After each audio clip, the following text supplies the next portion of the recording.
Yang ni ada warna hitam. Okey. Warna hitam memang cantik, memang comel. Tengok di voucher. 80. Akak dapat harga berapa cakap? Jangan cakap banyak tu. Jangan tahan lama-lama kakak, beli sekarang. Sesaat. Akak jangan tahan lama-lama cakap. Ya.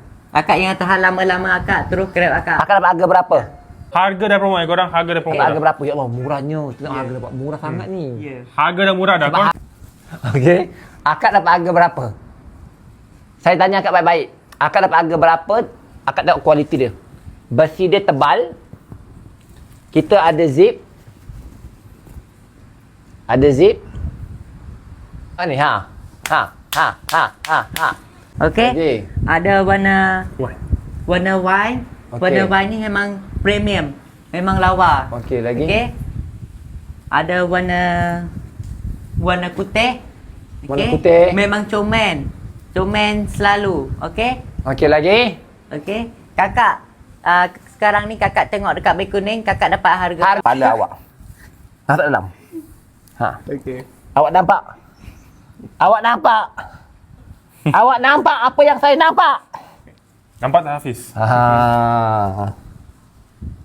Dan juga yang paling penting, alah. Awak nampak? Memang betul-betul bagus. Yang suruh aku buka tadi aku dah buka dah. Okey, ni warna kopi. Okey. Akak lagi seminit harga naik, Kak. Lagi seminit harga naik dan payment. Kakak, lagi sekali harga akan naik. Okey. Kakak, lagi seminit je akak. Laju akak. Pantas cakap. Pantas kakak, pantas. Tangan jari jemari cepat cakap. Okey. Akak, Jari jemari jari jari. pantas. Pantas. Cepat. Cepat akak. Ya. Okey. Tunjukkan beg dia. Ni bag kita, ni adalah warna wine korang. Ini adalah warna wine. Okay? Yang dah berjaya komen dan payment. Yang dah berjaya komen dalam bag. Ini adalah warna white korang. Ini adalah warna white. Memang cantik okay korang. Kita punya bag ni, kita boleh panjang dan pendekkan dia punya strap. Okay korang. Dan ini adalah warna black korang. Cepat korang, beli sekarang korang. Harga tengah murah. Kalau korang tak beli, memang korang akan rugi. Okay korang.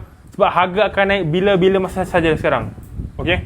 Korang Terus bayar. korang beli beg ni bukan dapat beg. Kita bagi dia punya ada kaki, ada kita punya tali ni Harga boleh betul-betul murah. Ya dipanjangkan. Allah, murah betul ya. Murah betul. Boleh dipanjangkan.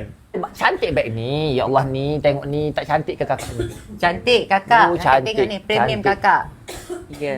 Mantap. Janji mantap Okey. Janji mantap. Ya dah baik, terima kasih. Akak tengok sekarang akak dapat berapa kita. Janganlah mempermainkan perasaan kita, jiwa dan raga. Jangan mempermainkan perasaan